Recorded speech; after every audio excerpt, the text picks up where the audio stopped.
Buonasera e bentrovati in questa serie speciale di Fatti Nostri che appunto abbiamo dedicato alla politica in questo periodo, visto che ormai stiamo per arrivare alle elezioni. Noi lo spazio che abbiamo dedicato è naturalmente alle elezioni regionali, ospitando i candidati presidenti, governatori per un'ora in questo studio, nello studio di Telechiara, insieme ad alcuni esponenti delle principali, che rappresentano i principali settori, quelli che ci stanno un tantino più a cuore, vale a dire il mondo del lavoro, il mondo della scuola, dell'educazione, della famiglia, degli anziani, insieme ad altri giornalisti, per parlare soprattutto di cose concrete, non tanto di politica in termini generali, quanto piuttosto di temi specifici. Ecco, vogliamo sapere questi candidati presidenti che cosa vogliono proporre, quale Veneto immaginano per il futuro. Naturalmente, come sempre, potete da casa interrogare anche voi questi candidati utilizzando il numero di cellulare che vedete in sovraimpressione e attraverso il quale potete mandare un SMS. Qui con noi in studio, come sempre in questa serie di edizioni speciali, c'è Edoardo Pittalis, a cui lascio naturalmente il microfono per per presentare il candidato di questa sera e gli ospiti di questa sera. Allora, grazie e bentornati al nostro appuntamento di governatore per una sera. Sono i vari candidati alla presidenza della regione che si presentano con programmi differenti, con ambizioni differenti, con sogni differenti, ma a ognuno di loro per una sera almeno è dato di poter diventare governatore. L'ospite di questa sera è Paolo Karatossidis, 34 anni, si presenta per la lista di Forza Nuova, dopo vedremo chi è, che cosa fa, quali sono i suoi hobby e i suoi programmi. Intanto passo subito a presentare gli ospiti e cominciamo dall'alto a sinistra. Abbiamo Francesco Bressan a destra, allora, che è coordinatore dei genitori della FISM Veneto, e subito dopo abbiamo Filippo Canesso, che è dell'UCID, quindi dell'Unione dei Coordinamento degli Imprenditori. Ancora una studentessa, questa volta è Maia Ungureanu, è una studentessa in giurisprudenza, porterà la voce del mondo della scuola. Infine Francesco Bressan. Roberto Rampazzo, ecco, li avevo messi si sono mossi mentre parlavo. Roberto Rampazzo, che è presidente dell'AGES di Vicenza, invece dal basso, da destra, abbiamo Giovanni Busnello, presidente dell'Antea Veneto, che è un coordinamento dei gruppi di volontariato che si rifà alla CISI per il mondo degli anziani. Antonella Benanzato, giornalista di AP.com, la nostra Valentina Voi, che vi leggerà gli SMS che arrivano, e ancora Marco De Rossi, caporedattore del quotidiano Il Mestre, e Piero Ruo, giornalista e scrittore. Vediamo subito intanto chi è Franco Karatossidis. Paolo. Il filmato Paolo Karatossidis, è un nome dicevamo prima, chiaramente di origine greca. Il filmato è di Michaela Faggiani. Vediamo che cosa fanno. Poi? Questa mattina siamo con Paolo Karatossidis, esponente di Forza Nuova, candidato alla Regione Veneto, giovane di 34 anni che ha deciso di presentarsi così alle nostre telecamere in Prato della Valle, facendo volantinaggio e magari aiutando i cittadini padovani a fare la spesa di frutta e verdura. Fondi di carciofi e pomodorini. Wow. È la spesa del candidato Paolo Karatossidis in Prato della Valle a fare volantinaggio. Chissà cosa preparerà i suoi o la sua fidanzata, visto che a detta di quest'ultima è un bravo cuoco, soprattutto di dolci. Oh là là! Qualche curiosità su Paolo. Paolo ama molto guardare i film e ama leggere molto. Paolo magari rimane sveglio a leggere fino alle 4-5 del mattino quando si appassiona a qualcosa. È un tifoso dell'Inter, sfegatato come suo padre, e adora anche cucinare, un ottimo cuoco. Che cosa in particolare? Cosa ti prepara? I primi e i dolci in particolare. Fa un'ottima torta mimosa, visto che ieri era la festa delle donne, ha fatto la torta mimosa anche con l'ananas e gli è venuta particolarmente bene. Un uomo tutto d'un pezzo, integralista nelle sue cose, laureato in scienze politiche, indirizzo economico e poi specializzato con un master in internazionalizzazione delle imprese, oggi consulente in progettazione europea. Oh là là! Paolo è una persona sicuramente molto giovane ma molto idealista, che quindi spicca nel panorama odierno dei partiti politici per la sua onestà, per la sua intransigenza, appunto per il suo idealismo, come dicevo prima. Al di là della politica, Paolo è una persona estremamente sincera, anche puntigliosa perché è molto precisa e che cerca sempre di arrivare a portare a termine quanto intraprende ogni giorno, Come vi siete conosciuti? facendo politica. E se con la fidanzata pensa al matrimonio e un futuro assieme anche nel campo della politica, nel frattempo non disdegna di vivere ancora con i suoi, anche se poi a casa ci sta ben poco, vista l'intensa attività in politica e tra la gente. Nel poco tempo libero che ha a disposizione, legge, ascolta musica, soprattutto quella degli anni 70, va al cinema e gira per sagre e manifestazioni paesane, non solo in Veneto. Nel tempo libero, oltre alla politica, cosa fate? Nel tempo libero andiamo a correre, andiamo sempre al cinema, a seguire eventi culturali, poi sia in Veneto che in tutta Italia, perché Paolo è un amante del folklore, non solo lui, anche io, e quindi cerchiamo di riscoprire le tradizioni locali che molto spesso in cittadine locali cercano di portare avanti. Libri e musica. Allora, Paolo è fans dei Depeche Mode, dei Cure, degli Smiths ed in generale di tutto il filone anni 80-90, per poi avere riscoperto ultimamente anche i Placebo, quindi spazia abbastanza da un genere all'altro, non disegna il rock, il pop e nemmeno la musica classica, essendo fan di Chopin. Ha una bellissima collezione di fumetti Dylan Dog. Cosa avete in comune e che cosa non avete in comune? Abbiamo in comune sicuramente l'amore per la storia e per la ricerca nel campo scientifico e storico. Non abbiamo in comune la fede calcistica, l'interesse per lo sport in generale, io non mi disinteresso di sport, però le cose che ci uniscono sono sicuramente molto più numerose. Come vedi il tuo futuro con lui? Roseo e battagliero, pronto a darci tante soddisfazioni in materia politica soprattutto, che poi è la ragione principale che ci porta ogni giorno a combattere assieme anche. Non manca anche per lui la pagina in Facebook, nella quale conta 1957 amici e nella quale svetta la frase latina di Cicerone, pacta sunt servanda, ossia i patti devono essere rispettati. Spulciando tra la sua pagina molte foto dell'attività politica, volantini delle manifestazioni, adesioni a gruppi come il Fascio Etrusco, piuttosto che Cacciamo Adam Smith dall'Italia, o Chi produce in Cina vende in Cina, o ancora Napolitano non è il mio presidente. Quanto alle foto, non mancano gli scatti del suo gatto, che ora non c'è più, e di un pipistrello allattato con un piccolo biberon. Oh là là! Allora siamo tornati in studio, allora Karatossidis, cognome di origine greca, ma lui dice Padovano Doc.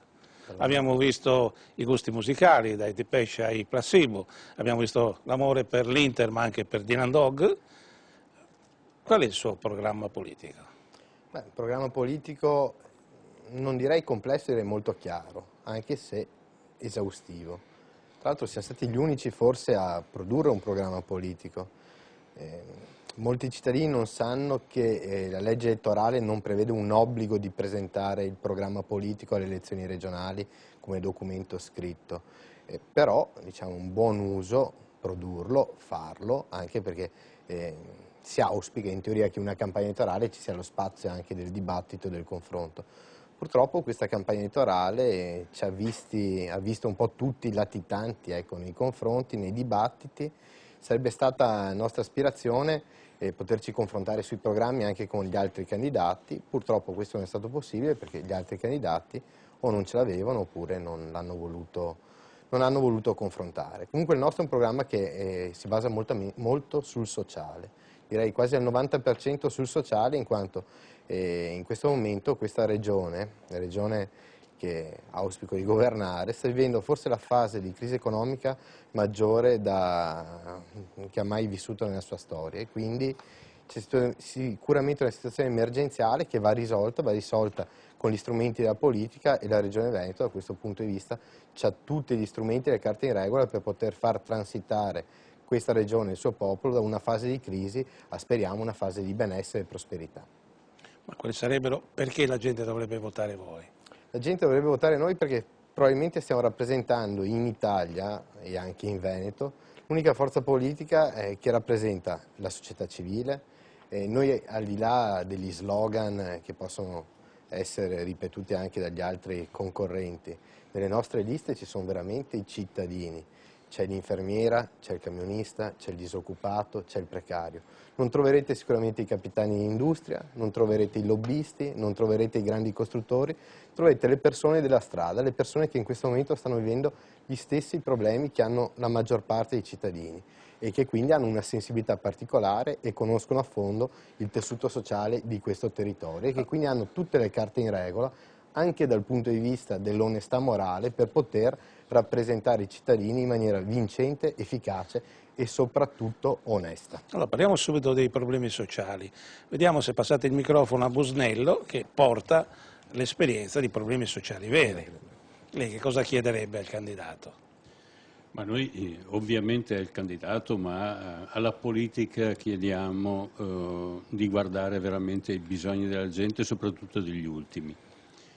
Perché abbiamo visto crescere la povertà e noi del volontariato la tocchiamo con mano tutti i giorni.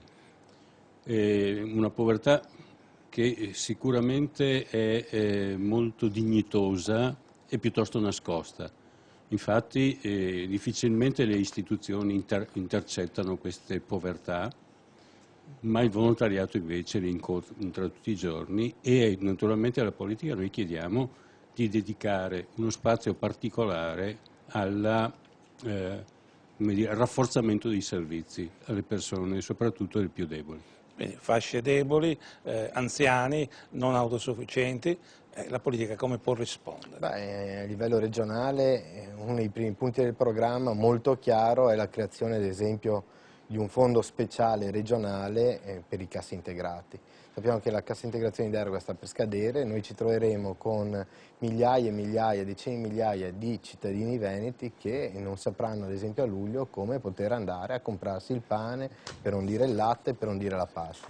Questa è la povertà che noi quotidianamente, io personalmente in questo mese di campagna elettorale ho toccato con mano in tutte le piazze in cui sono andato. Ho trovato delle persone che fanno fatica ad arrivare a fine mese, ho trovato dei giovani che non riescono a crearsi delle aspettative di futuro, ho trovato delle persone strangolate dai mutui, ho trovato degli imprenditori che non hanno accesso al credito, ho trovato una situazione di crisi a 360 gradi. Io credo che la politica debba mettere, prima di tutto, al di là delle grandi opere, dei grandi progetti faraonici che vanno solamente a arricchire i soliti noti, debba prima di tutto intervenire in maniera emergenziale diretta su questo, con degli strumenti che sono non assistenziali, badate, bensì degli strumenti che possono aiutare anche a rilanciare i consumi. Canesso, invece il mondo dell'imprenditoria, che cosa chiede alla politica? Sì, la domanda che faccio riguarda un po' il modello veneto, no? Il modello un po' del nord-est che è sempre stato trainante, specialmente negli ultimi anni, modello leader, ma che è in crisi in questo momento. Siamo passati dalla laboriosità, che però non siamo più gli unici a essere così laboriosi, forse bisogna puntare sul talento, sull'intelligenza e sull'innovazione. E mi viene da pensare, pensiamo anche ad un patto generazionale, intergenerazionale all'interno delle aziende, all'interno del mondo del lavoro, però la domanda è come? Cioè guardando avanti, al di là adesso, è vero che c'è un'emergenza in corso, ma guardando al 2011, 2012, 2015, che modello lavorativo, che modello di sviluppo per il Veneto? Beh, un modello sicuramente che sappia difendere e salvaguardare i prodotti del Veneto, prima di tutto, e che non lasci spazio ai pescicani. In questi giorni abbiamo assistito, faccio un esempio pratico, all'amministratore delegato della Glaxo che arriva a Verona e decide, così, in un batter di ciglia, domani chiudiamo il centro di ricerca, e quindi un'eccellenza importantissima per questo territorio, e trasferiamo in Cina il centro di ricerca. Ecco, questo proprio nella nostra idea di regione, anche dal punto di vista economico, non può esistere. Chi ha intenzione di sfruttare questo territorio solamente per motivi di bieco profitto, senza badare agli interessi e alle ricadute sociali, non può aver diritto di cittadinanza in Veneto. Deve assolutamente adeguarsi a un sistema che deve essere difensivo nei confronti dei nostri prodotti, delle nostre intelligenze, delle nostre specialità. Chiaramente poi bisogna investire molto sui giovani, investire molto sulla ricerca, moltissimo sulla formazione, cercando di creare dei momenti di relazione importanti tra mondo dell'università e della formazione, ma anche mondo della scuola, immagino, e chiaramente il lavoro. Tra l'altro però con gli strumenti che devono essere di difesa. Ecco, se gli imprenditori veneti pensano di riuscire ad uscire dalla crisi senza i dazi in entrata ai giganti cinesi e indiani, si sbagliano di grosso. Questa regione in questo momento ha bisogno di proteggere con strumenti forti e vigorosi i nostri prodotti. Se pensate che tonnellate, milioni di tonnellate di prodotti cinesi entrano e vengono stoccati al porto di Napoli per ricadere a valanga nei mercati del Veneto, non pensiamo di difendere, considerando anche la differenza tra costo del lavoro e tutela dei lavoratori, i nostri prodotti così, con delle misure palliative o molto leggere. Bisogna essere molto chiari e dire prodotti cinesi e indiani in Veneto non devono entrare. Da quella scheda c'era anche un po' di intolleranza da Facebook, dei siti che si rifacevano a Napolitano non è il mio presidente. Intolleranza, penso che un parere democratico, noi siamo stati veramente colpiti da qualcosa che è stato sì intollerante, il decreto salva liste che è stato sottoscritto anche dal Presidente Napolitano, lo consideriamo un atto indegno, non siamo gli unici, credo che la maggior parte dei cittadini non siano stati d'accordo con il decreto salva liste, i cittadini non deve esistere, che esistono i cittadini di serie A e i cittadini di serie B, quindi che sia il Presidente della Repubblica Napolitano o anche potrebbe essere chi che sia, cioè, ha fatto qualcosa che non doveva fare dal nostro punto di vista. Rigetto al mittente la definizione intollerante, non è questione di intolleranza, è una questione di coerenza. Non credo che debbano esistere dei golem al di là delle leggi in Italia, tutti i cittadini devono essere equiparati di fronte alla legge e chi sbaglia può anche essere contestato. Parlavamo prima dei giovani, sentiamo una studentessa, una che appunto Maia Ungureanu, è studentessa in giurisprudenza, è stata chiamata in causa la ricerca, quindi l'università, i giovani. Lei che cosa chiede al candidato? Io volevo chiederle, visto che le tasse continuano sempre ad aumentare, le famiglie anche sono sempre più in difficoltà e soprattutto oggi all'ordine del giorno c'è il problema della disoccupazione perché la maggior parte dei giovani laureati non riescono ancora a trovare lavoro. Lei come intende far fronte a questa situazione oggi? Beh, noi abbiamo un sogno che è anche una speranza, sul modello di molte democrazie, penso scandinave, una proposta sicuramente importante sarebbe incominciare a ragionare su un reddito di inserimento sociale che possa permettere ai giovani in cerca di lavoro almeno di avere gli strumenti necessari per la sopravvivenza. È chiaro che l'università oggi come oggi non funziona, non va bene per mille motivi. Uno tra questi, forse il più importante, è lo spreco, la dilapidazione quotidiana e costante dei soldi, dei fondi a disposizione. Crediamo che gli studenti universitari debbano essere messi in condizione di studiare, privilegiando gli aspetti quali la meritocrazia, spesso e volentieri che viene totalmente tralasciata, e cercando anche di investire sui giovani. Chiaramente mantenendo le parità d'accesso allo studio e all'istruzione superiore. Non è possibile che si stia andando verso un modello, tra l'altro, dell'università quasi privatizzata, perché stanno discutendo il governo Berlusconi di questo, in cui possono andare a scuola e università solamente i ricchi o i figli di ricchi. No, noi da questo punto di vista siamo chiari. L'istruzione superiore deve essere accessibile a tutti coloro che hanno gli strumenti cognitivi e tra l'altro la preparazione per poter procedere con gli studi. Ci fermiamo per la pubblicità, tra poco, grazie.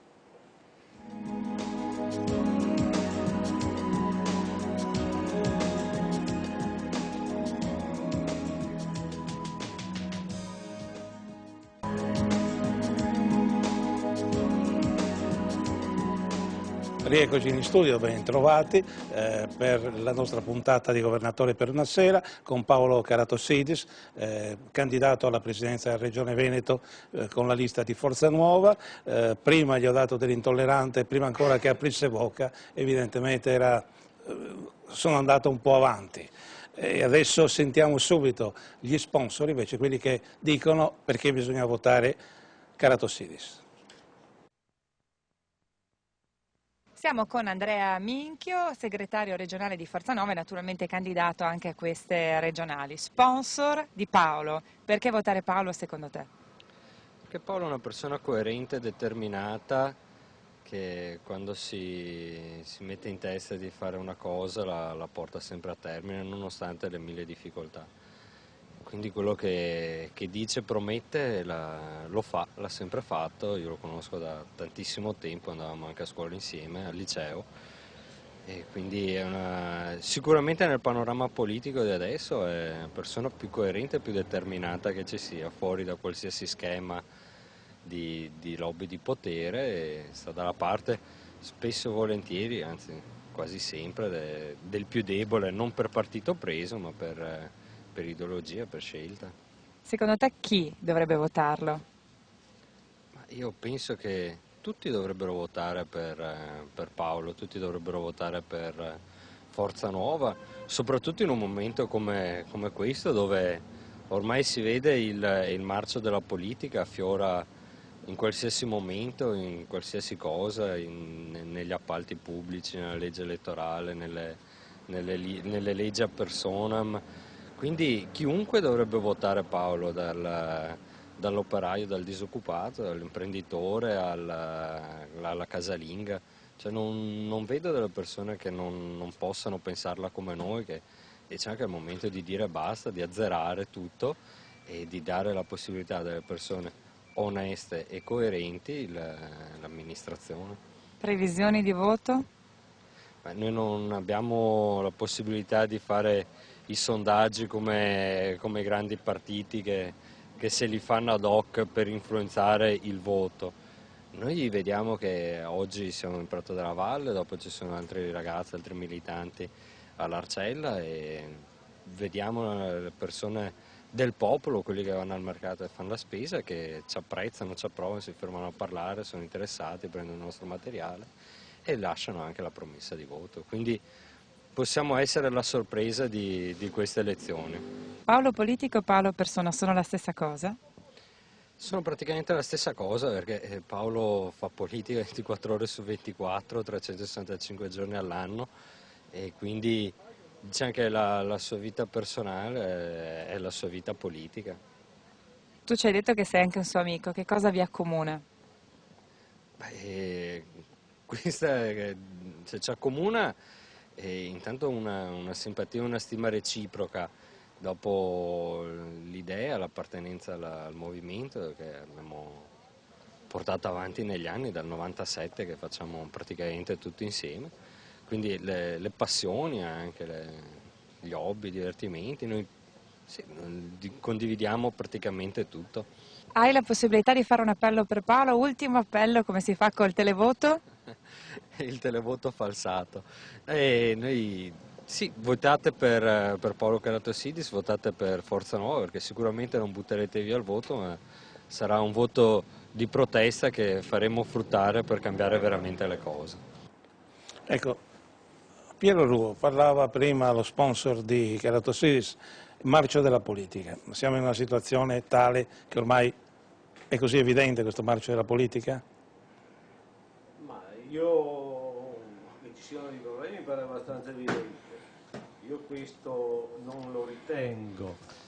E però a questo proposito io vorrei chiedere a Caratossidis, adesso non vorrei sbagliarmi, ma mi pare che la sua Forza Nuova sia un movimento di estrema destra. Errato. È errato, benissimo. Noi siamo Forza Nuova, un movimento sì, che... ma le vostre, voglio dire, i vostri filoni ispiratori sono quelli di estrema destra. Non è vero, lei sta mentendo, sapendo di mentire, perché noi, mi scusi... Ma Caratossidis, tanto mi lasci finire, dopo lei risponde. Ma sta facendo lei mi la lasci informazione. Aspetti un attimo, vediamo la domanda. Se volete fare la trasmissione partigiana, fate la trasmissione partigiana. Io posso farle, o bisogna solo essere suoi sponsor e dire altro, che lei è bravo, simpatico, se io dico onesto, che non mi considero di estrema destra, lei non mi può dare un'etichetta che non riconosco. Dirà sentiamo la domanda. Che lei non è di estrema destra, che cos'era, fascismo non so cosa che c'era sul suo sito. Facciamo la domanda. Ecco, no, volevo appunto chiedergli se non si sente un po' fuori dalla storia. No, fuori dalla storia ci sarà lei, forse, ci sarà lei e anche i partiti che supporta e sicuramente supporterà. Forza Nuova rappresenta un movimento politico di rottura che, al di là delle etichette, le categorie di politica e di pensiero pseudo-dominanti che hanno manifestato in Veneto 2 candidati, cosiddetti candidati maggiori, che rappresentano gli stessi medesimi programmi, combaciabili. Un candidato che diciamo flirta con Confindustria, Zaia, Bortolussi che era il consulente di Berlusconi, il consulente di Tremonti, quindi di che stiamo parlando? Noi andiamo a cercare il consenso a destra quanto a sinistra. Oggi abbiamo fatto un appello di voto nei confronti dei metalmeccanici, nei confronti dei precari, nei confronti, pensi lei, di comunisti che hanno avuto per 40 anni la testa del Partito Comunista in tasca, con cui noi quotidianamente andiamo a parlare, perché nelle sedi di Forza Nuova non ci sono gli affaristi che forse lei conosce, ci sono tutti operai, casalinghe, studenti, disoccupati. Non è che dobbiamo fare polemiche tra di noi. Non faccio le polemiche, bisogna essere il chiari. collega ha fatto una domanda, lei... Ecco, una domanda, no? Ha espresso il suo parere, io potrò esprimere... Però è indubbio che Forza Nuova sia catalogato da una certa parte, non è che sia un mistero. Da candidato potrò esprimere anche il mio, mi permetta di dire. Certo. E da candidato esprimo un fatto che è ormai di dominio pubblico e comune. Forza Nuova rappresenta l'unico movimento politico in Italia che non ha mai preso una tangente, non ha mai preso una mazzetta, non si è adeguato alla spartizione della cosa pubblica come i partiti dominanti. E questo il cittadino elettore lo deve sapere, perché gli scandali che stanno colpendo questo Paese, che il signore lì non vede, non sente, si sono mangiati tutto quello che riguardava la protezione civile, si sono mangiati gli appalti perfino normalmente non si ritirano mazzette sino a quando non si è al potere. E la costruzione delle grandi opere con il cosiddetto project financing è una grande truffa solamente per mettere di nuovo le mani nelle tasche del cittadino. Bene, vediamo, cambiamo argomento, ritorniamo ai temi della società. La scuola, per esempio. Rampazzo. Buonasera. Buonasera. Dottor Karatossidis, abbiamo avuto il piacere di parlare insieme prima e io faccio parte di un'organizzazione che è l'Associazione Genitori Scuole Cattoliche, che rappresenta 12.000 iscritti nel Veneto, circa più di 20.000 in tutta Italia, quindi siamo, come veneti, siamo più della metà sostanzialmente di questa associazione, che rappresenta dei genitori che in realtà, noi parlavamo prima di libertà, parlavamo prima di uguaglianza di fronte alla legge, di genitori che sono in qualche maniera discriminati. Perché sono discriminati? Perché esiste una legge dello Stato, la legge 62 del 2000, fatta tra l'altro dal ministro Berlinguer, quindi non cattolico, che stabilisce che la scuola pubblica è composta di 2 settori, la scuola statale e la scuola non statale paritaria. Bene, i cittadini, i genitori, quelli che mandano i figli alla scuola paritaria, pagano 3 volte. Pagano perché diciamo la retta, pagano diciamo perché pagano le tasse, quindi per un'istruzione, e pagano anche perché non possono neppure scaricare queste dalle tasse quando fanno la denuncia dei redditi. Allora la domanda che io le rivolgo, il governatore Galan ha istituito nelle passate legislature nella Regione Veneto il buono scuola a ben parziale copertura di queste che sono le spese scolastiche. Lei cosa pensa a questo proposito? Bene, noi anche prima della nostra chiacchierata all'esterno delle telecamere ci siamo un attimo confrontati. Io ho espresso il parere dominante, ecco, per Forza Nuova e anche andando un attimo a ritroso, pensando anche alla mia esperienza formativa. Io ho fatto una scuola pubblica, ho fatto un liceo scientifico, tra l'altro molto schierato a sinistra, può sembrare quasi paradossale, scuola pubblica, all'asilo ero dalle suore, un asilo statale, però c'erano le suore, è un ottimo ricordo della formazione cattolica. È chiaro che ci sono delle difficoltà, perché l'argomento è seriamente complesso e difficilmente liquidabile in 4 battute. Forza Nuova si schiera chiaramente dalla parte della difesa della scuola pubblica, ma questo non per forza va letto in contraddizione con una scuola privata. Spesso e volentieri in Italia si creano, quasi a livello dei tifosi, i partiti, quelli che sono totalmente a favore della scuola pubblica e che non voglio sentire parlare di scuola privata. Credo che ci debba essere una sorta di lungimiranza nell'analisi. Se la scuola privata e soprattutto cattolica rappresenta una risorsa importantissima per il nostro territorio, sicuramente un governatore ha non il diritto, il dovere di patrocinarla, il dovere di dare i giusti meriti, i giusti tributi.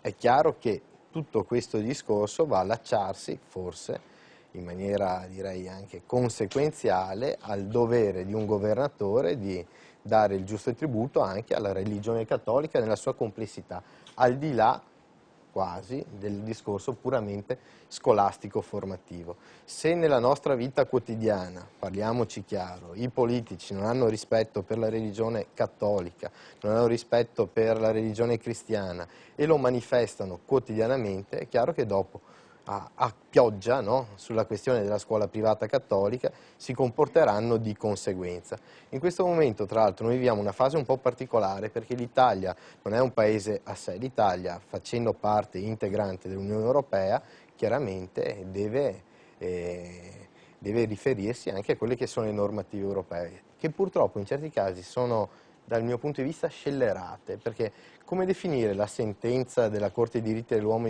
di Bruxelles che prevede addirittura il fatto che non possa essere apposta una croce, una semplice croce all'interno di un'aula scolastica? Ecco, quella è la scuola che non vogliamo, per carità la scuola pubblica è importante, però non deve essere una scuola pubblica dove la croce non può entrare.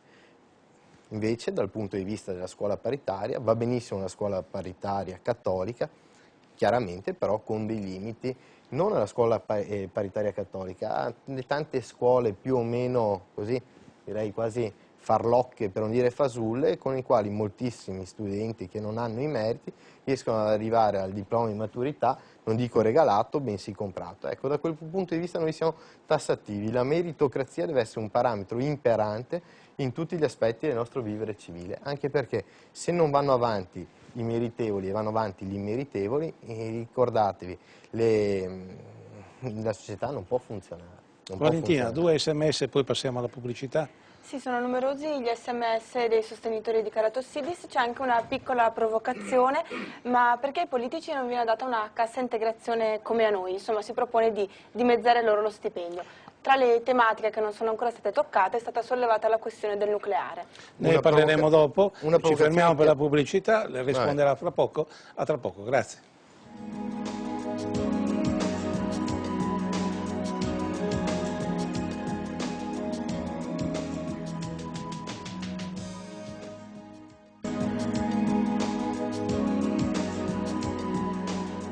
Proseguiamo con Governatore per una sera. C'era la domanda di un nostro telespettatore arrivata con sms: perché non mettiamo i politici in cassa integrazione? Caratossidis. Sfonda una porta aperta il telespettatore in quanto anche in questa campagna elettorale una delle proposte essenziali del programma, in caso arriveremo a governare questa regione, sarà il dimezzamento, ma forse anche di più, degli stipendi degli emolumenti di consiglieri regionali, assessori e quant'altro, ma direi di più anche di direttori sanitari, tutte le cariche pubbliche che guadagnano, badate, centinaia di migliaia di euro all'anno. Lo stesso candidato che andrà a chiedere i voti ai metalmeccanici che prendono forse 900 euro al mese guadagna più di 300.000 euro all'anno, quindi di che stiamo parlando? Forza Nuova vuole rivoluzionare il tessuto politico, stringendo veramente i rubinetti per i quali i partiti e i loro servi sciocchi fino adesso hanno veramente mangiato quotidianamente con la politica cifre incredibili. Noi con quei soldi che si sarebbero potuti risparmiare dalla rapacizzazione della cosa pubblica potremo dare da mangiare a milioni di persone in Italia. Abbiamo la nostra Michaela Fagiani, è andata tra la gente a Padova a chiedere cosa chiederà a un presidente della regione. Sentiamo cosa hanno risposto. Al futuro presidente della regione Veneto, che cosa chiedereste? Cosa chiederei? Tante cose chiederei. Per esempio? Per esempio di aumentare i trasporti pubblici o di regolarizzarli in maniera che la gente non sia costretta a prendere la macchina. Personalmente penserei di imitare, se può superare, l'ottimo Galan, perché ho di lui un ottimo ricordo. Wow. Ma probabilmente il problema è immigrazione e soprattutto è sicurezza. E che cosa bisognerebbe fare secondo lei? Ma secondo me risolve il problema all'origine, vedere cosa fare, prendere in mano la situazione e vedere appunto come muoversi. Sì, sempre solito, le piccole imprese, il lavoro, purtroppo le cose necessarie. Il lavoro non dipende dal Presidente della Regione, Sì, è una carica puramente istituzionale, politica. Che cosa chiedereste al futuro Presidente della Regione Veneto? Che cosa bisogna fare per il Veneto, secondo lei? Mi astengo. A me mi è piaciuto molto Galan, perché Galan è uno di quelli, adesso se ne va a Roma, in mezzo alla banda, e stiamo a posto. Beh, una cosa importante sarebbe gli invalidi, le persone anziane che non hanno assistenza. Io per esempio sono zio di un ragazzo che ha seri problemi e a queste persone mancano sempre più, ogni anno di più, i mezzi, l'assistenza da parte dell'ente pubblico, vengono ridotte continuamente le cose che avevano negli anni precedenti. Al futuro Presidente della Regione Veneto, come giovane, cosa chiederesti? Sicuramente di dare più opportunità ai giovani di trovare lavoro. Io sto dottorando all'università, mi piacerebbe avere più sbocchi professionali all'università o nella scuola. Vorrei che la nostra stazione potesse essere praticabile, passeggiare, andare come una volta quando io portavo le bambine a vedere i treni. Che cosa chiedereste al Presidente della Regione Veneto, indipendentemente da chi sarà? Se ce l'aveste davanti, che cosa chiedereste? Essere onesto. Essere onesto. E poi altre esigenze? Mi sembra che sia fondamentale questo qui. Gli onesti dovrebbero essere loro al governo, invece sono i ladri. Ma io ho paura che il futuro Presidente della Regione Veneto non avrei proprio niente da chiedergli. Visto che sarà Zaia, credo che poco avrei da chiedergli. Sarei quasi sicuro che non mi risponderebbe, ma non so. Cosa chiederei? Cioè, diciamo che le cose andassero un po' meglio, nel senso che ci fosse più lavoro per le persone, più sicurezza per i giovani, queste robe qua, insomma, che un giovane quando esce dall'università avesse già dove poter andare. Ce n'è da lavorare comunque. Sì, parecchio, parecchio. Ho visto che i nostri teleascoltatori citano anche Dante Alighieri, Nava senza nocchiero in gran tempesta. Cosa dicono gli SMS? E soprattutto non donna di provincia ma bordè. Beh, sono molti gli telespettatori simpatizzanti della Lega che ci scrivono e un telespettatore invece ci dice che forse Caro Tossidis per diventare un vero politico dovrebbe esercitare di più la tolleranza. Anche queste sono opinioni. Bressano. Bene, io sono un genitore di un bambino che va a una scuola materna dell'infanzia paritaria e ho visto la mia retta aumentare del 25% in 3 anni e allora abbiamo creato delle rimostranze nei confronti del gestore e siamo andati a guardare il bilancio e abbiamo visto che anche lì è tutto, diciamo, in rosso, tra virgolette, anzi la comunità deve spesso sopperire economicamente. E allora a questo punto abbiamo detto il problema non siamo noi, il problema è di chi gestisce le regole dei finanziamenti alle scuole paritarie dell'infanzia.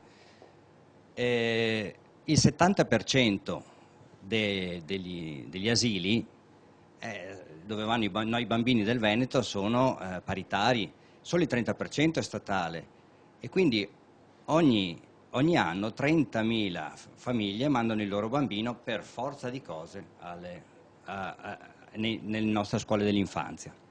E quindi la domanda? Quindi le dico, abbiamo calcolato che per ogni bambino c'è un danno economico nostro, praticamente casuale perché dipende da famiglia a famiglia, di media di 12.450 euro, perché noi da una parte paghiamo gli asili statali e dall'altra parte non li usufruiamo, in particolare in Veneto, perché a livello italiano sarebbero il 50%, invece in Veneto sono il 70%. Quindi una percentuale molto più alta della media nazionale. Ecco, allora questa è una questione di equità, non di ideologie.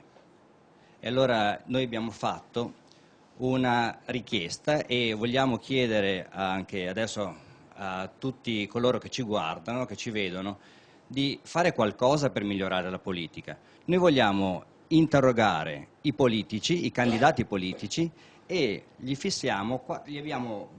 diciamo, chiesto di risponderci su 4 punti. Uno è quello di elevare il contributo della Regione Veneto da 14 a 30 euro per mese per bambino. Ecco, che è una piccola quantità, perché i comuni che sono molto più poveri danno una media a livello veneto di 36 euro. Noi chiediamo di vedete che scorre alla media. anche ecco, io il veramente sito. ringrazio Telechiara, perché forse adesso più che fare informazione così si può anche un pochino cambiare la politica, e io chiedo alla gente che guarda di farsi controparte ai politici. In quel sito che voi vedete, prendete carta e penna e scrivetelo, voi potete andare e c'è in pratica le email di tutti i candidati presidenti dei Tanto partiti. facciamo rispondere a Karatossidis alla prima sua domanda, quella di elevare il contributo della Regione. Credo che entro il primo anno. il problema maggiore sia sempre nel trovare le risorse. Uno degli impegni che mi sono assunto è, in caso di elezione, andare a vedere i bilanci della Regione Veneto degli ultimi 5 anni, ma con il bisturi andare a controllarli, andare a controllare tutte le voci di spesa una per una, vedere quali sono state le spese inutili, quali sono state le spese per fare i favori agli amici, quali sono stati i casi di peculato, di truffa, frode allo Stato. Sono sicuro che non ci vorrebbe il genio della lampada, basterebbe veramente un attimo di pazienza e di severo controllo per andare a indagare in maniera chiara per eliminare gli sprechi, eliminare le ruberie. È chiaro che quando si hanno degli strumenti finanziari a disposizione, in questo caso sarebbero reperibili in breve termine, e lì si potrebbe chiaramente investire su un progetto di questo tipo. E noi, Forza Nuova, che abbiamo sempre avuto a cuore il sociale, i cittadini, veramente i cittadini, quelli che soffrono la crisi, per i quali anche le 20 euro in più al mese sono una ricchezza, badate. Noi saremo i primi ad assumere posizioni ultrapopolari, no popolari, ultrapopolari, quindi un appello di questo genere credo che debba essere veramente sottoscritto da tutti i candidati, non solamente da me, sottoscritto da tutti i candidati e tenuto in conto anche al di là della campagna elettorale. Marco De Rossi, caporedattore del Maestre. A Karatossidis chiedo 2 cose rapidissime. Uno, di fare un passo indietro e non essere governatore per un'ora, ma assessore per 1 minuto. Che assessorato sceglierebbe tra quello alla casa e quello all'integrazione, e quale sarebbe la prima delibera che firmerebbe come assessore, una delibera concreta per risolvere o il problema delle lunghissime liste d'attesa per ottenere una casa pubblica, oppure quello di, diciamo, dare una risposta al problema dell'integrazione, che in questa regione si sente meno che in altre, ma che comunque esiste. E l'altra cosa è, ha fatto riferimento in precedenza a un paradosso di essere lui iscritto a un liceo scientifico di sinistra, quindi ne desumo non si senta di sinistra. Prima ha parlato anche di non sentirsi, ha detto anche di non sentirsi di destra, quindi vorrei chiederle della sua linea politica quali sono i tratti distintivi che la separano da destra e sinistra a questo punto. Allora, sono domande brevi ma che meriterebbero veramente la prima, se fosse assessore quale sceglierei? Se fosse assessore sceglierei l'assessorato agli interventi sociali. Gli interventi sociali perché credo che il problema, proprio la sfida più importante in questo momento della politica sia cercare di dare delle risposte concrete, effettivamente concrete ai cittadini, e queste risposte non possono essere che degli strumenti finanziari, dei soldi. Noi dobbiamo dare delle risorse in mano alle famiglie, delle risorse in mano ai più deboli, a coloro che effettivamente hanno dei gravissimi problemi di sussistenza, proprio sopravvivenza, non ce la fanno arrivare a fine mese. Pensiamo alle pensioni minime, pensiamo alle famiglie numerose, pensiamo dagli sprechi, dalle grandi opere inutili. In questi giorni sono stato interrogato riguardo alla TAV, no, nell'Alto Vicentino, sono stato interrogato sulla centrale nucleare, sono stato interrogato su veramente una quantità enorme di lavori pubblici spropositati che effettivamente secondo me nel Veneto non servono. E vi dirò di più, secondo me l'ospedale nuovo di Padova, che dovrebbe costare secondo una progettazione raffazzonata quasi 2.000 milioni di euro, secondo me sarebbe l'ennesima cattedrale nel deserto inutile, ultravalutata, e che sono quelli i motivi di spesa che devono essere eliminati. Noi dobbiamo dare maggiori servizi sfruttando le risorse che abbiamo già e non centralizzarli, decentrarli.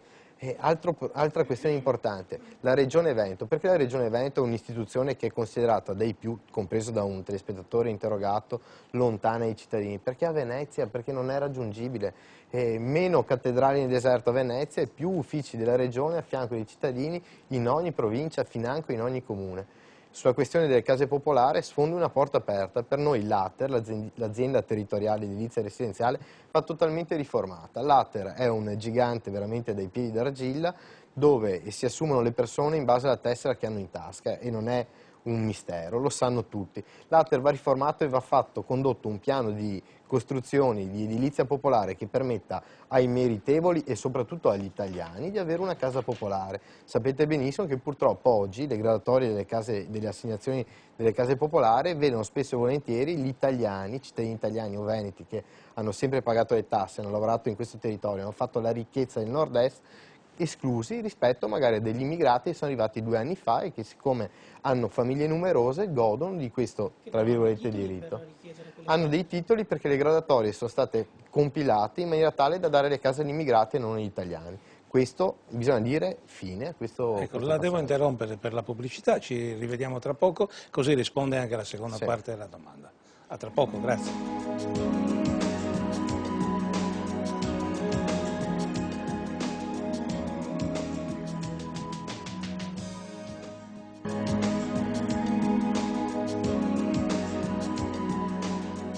Bentornati in studio con Governatore per un'ora.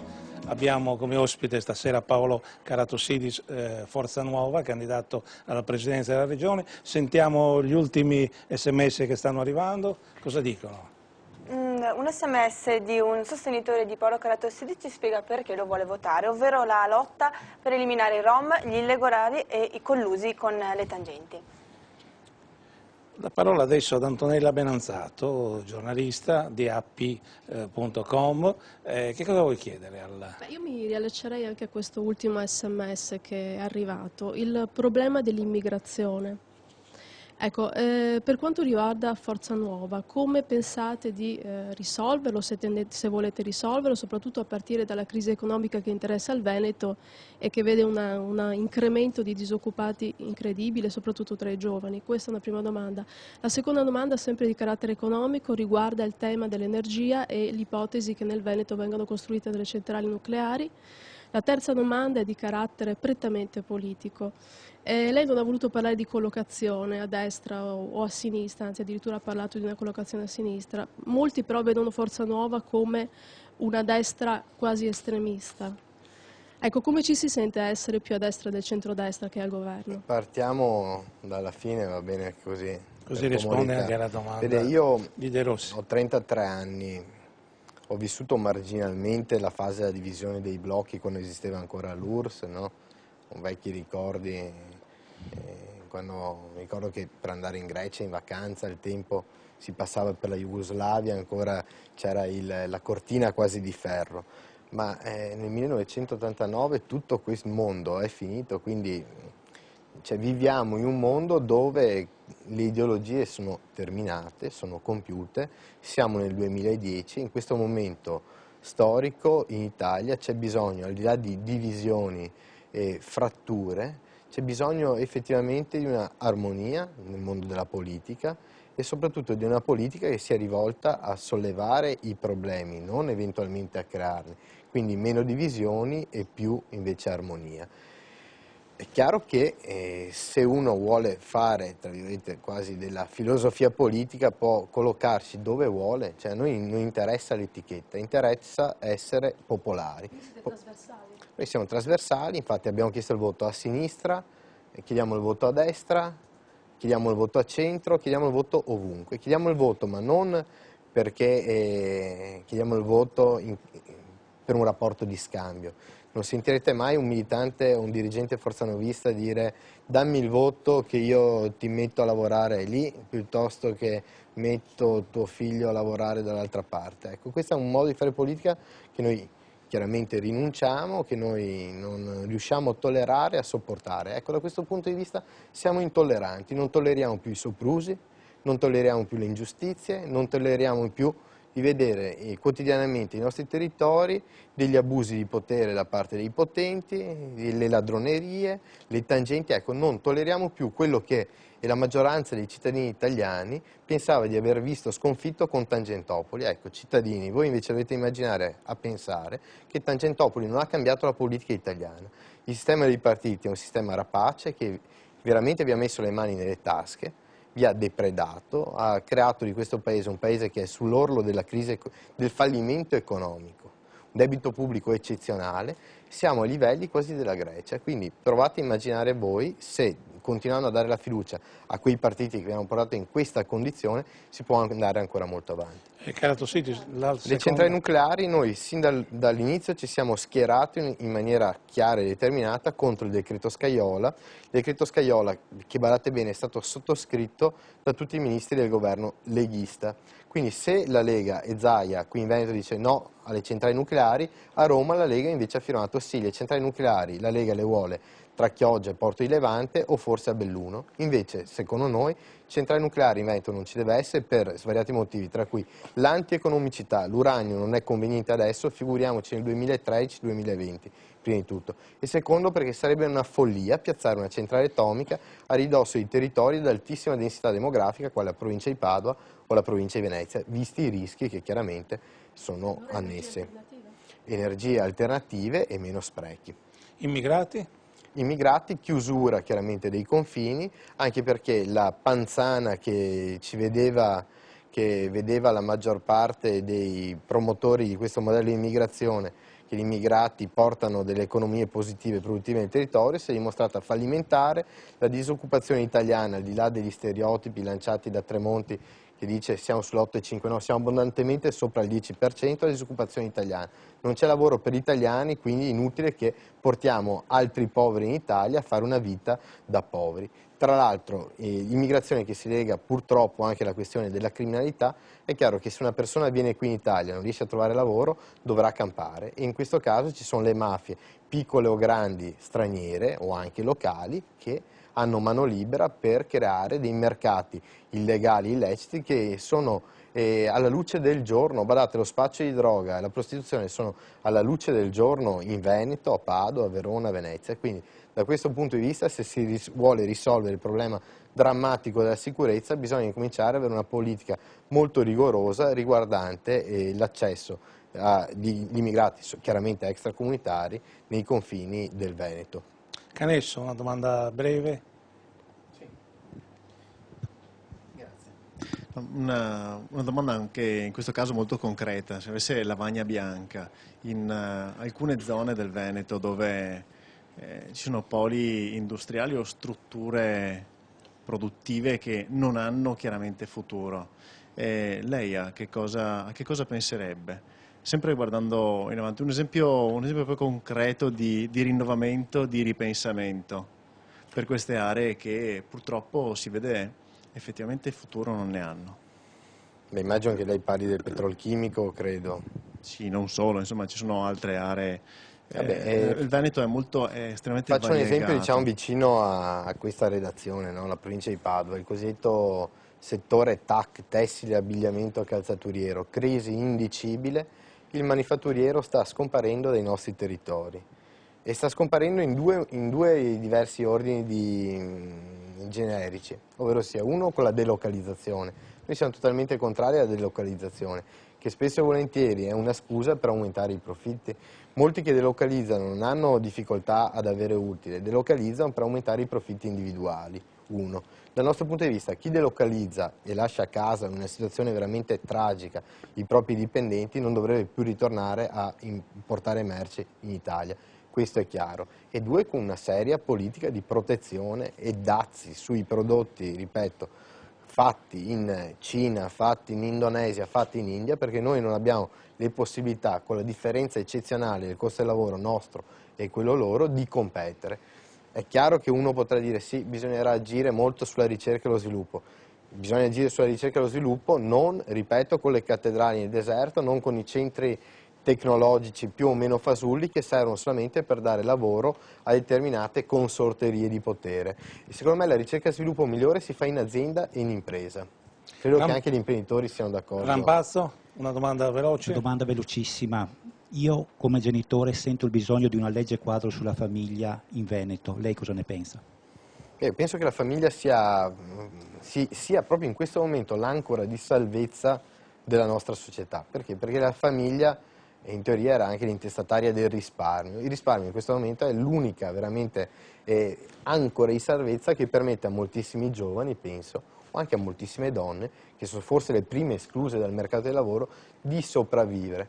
È chiaro che se non si interviene con degli strumenti che possono dare fiato alle famiglie dal punto di vista economico, rischiamo nel giro di breve termine, quindi 2-3 anni, forse anche meno, di eliminare veramente l'unica ancora di salvezza che abbiamo dal punto di vista economico. La famiglia è importantissima, da questo punto di vista consideriamo disgustose le dichiarazioni di Brunetta nei confronti dei cosiddetti bamboccioni. Spesso e volentieri i giovani non riescono a uscire dalle case della famiglia perché non hanno le possibilità economiche per avere un mutuo, quindi accedere al mutuo, per poter prendere addirittura in locazione una casa. Ecco, bisogna che la famiglia sia supportata, anche perché in questo momento la famiglia è veramente l'unica, forse l'unica, la sola possibilità per i giovani, e da questo punto di vista mi preme magari anche parlare degli anziani, insomma. Bene, mi scusi, leggiamo 2 sms, passiamo alla pubblicità e poi torniamo sugli anziani con Busnello. 2 posizioni diverse appunto sugli immigrati. Da una parte un elettore leghista che ci ricorda di chi fu la paternità della legge sull'immigrazione, mentre un altro la critica, dicendo che grazie alla legge Bossi-Fini ci sono sempre più immigrati. Ci fermiamo per la pubblicità, tra poco, grazie.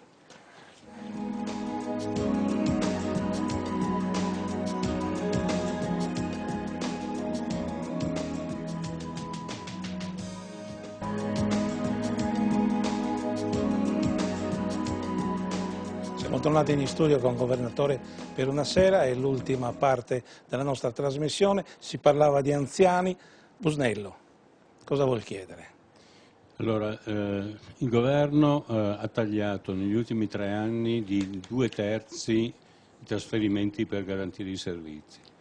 Le persone anziane e comunque le persone in difficoltà, i non autosufficienti, sono quelli che soffrono maggiormente. Dall'altro lato hanno tolto ai comuni la capacità impositiva con l'ICI.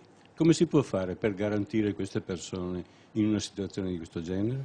Io credo che la politica e l'amministrazione regionale debba prima di tutto risolvere i problemi delle fasce deboli. Fasce deboli, chiaramente gli anziani, portatori di handicap, non dimentichiamoci. Viviamo in una regione che purtroppo è ancora piena zeppa di barriere architettoniche. Un esempio, stiamo parlando quasi proprio della possibilità anche per i portatori di handicap o degli anziani, che spesso e volentieri in certi casi sono la stessa cosa, di poter addirittura andare a fare la spesa, scendere di casa, accedere addirittura agli uffici pubblici.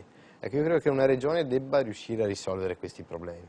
Debba riuscire a risolvere questi problemi e mettere mano al portafoglio, perché la regione ha gli strumenti finanziari per agire in tal senso, per sollevare delle questioni irrisolte come purtroppo il fatto che ci siano sempre meno fondi, che però direi che questo orientamento, perché è un orientamento che ha un nome e un cognome, diciamo, è il governo Berlusconi che ha fatto questi tagli, ecco, credo che bisogna dare un messaggio molto forte, la politica deve dare un messaggio molto forte anche con il voto, votando Forza Nuova si avranno dei politici all'interno delle istituzioni che avranno come primo punto di riferimento la difesa e la salvaguardia delle fasce deboli, degli anziani e dei portatori di handicap. Dagli anziani ai giovani, Maia Ungureanu. Io volevo chiederle, visto che uno dei punti cardine della sua politica è la lotta all'immigrazione, che sfocerebbe nella chiusura dei confini, come intenderebbe attuare questa chiusura delle frontiere alla luce delle leggi internazionali della Comunità Europea? Beh, chiaramente c'è un trattato, si chiama il Trattato di Schengen, che riguarda i paesi aderenti all'Unione Europea, ma c'è un problema molto rilevante. L'Italia, in Veneto arrivano immigrati da 194 nazioni al mondo. Ecco, bisogna prendere coscienza che questo territorio non può ospitare tutto il mondo, prima di tutto.